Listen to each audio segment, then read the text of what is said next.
It is really key for both the UK and the EU to reach a deal, and both sides have said that they still want that. So if the Prime Minister passes this piece of legislation which could unpick that divorce deal, that could be really bad for the future agreement. Everything will really be determined over the next couple of weeks.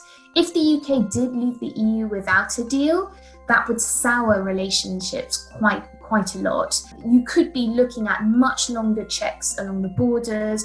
For services, it would be much more difficult to trade with the EU, but you'd also be looking at lots of other disruption in the field of scientific cooperation, aviation and transport as well. So the Irish border is a key question, and it was actually at the heart of much of the Brexit divorce deal that was negotiated and passed in January.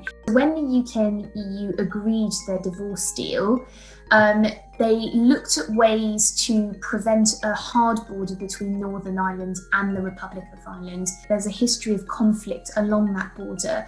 And so when the UK voted to leave the European Union, there's a real sense of how do we maintain that border free flowing? Now, a way of doing that is to ensure that Northern Ireland, so part of the UK, is kind of abiding by more EU rules and regulations than the rest of the UK. And that's where the problem is. That's where the Prime Minister has said, actually, although I negotiated this, I don't think it's great, and I want to have the powers to be able to unilaterally change some of those checks if I think that it's necessary. And this bill is looking to give ministers the power to unilaterally change some aspects so to enable free-flowing trade between all regions. Now that sounds sensible, but actually it does go against what the UK agreed with the EU. Although the UK has left the European Union, it hasn't left any of the economic institutions of the European Union. So it's still part of the EU market, it's still part of the EU customs union.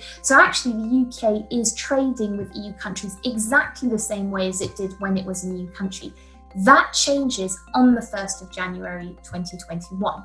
Why the UK and the EU are trying to negotiate a deal is to really minimise that disruption, because there will be disruption in any case.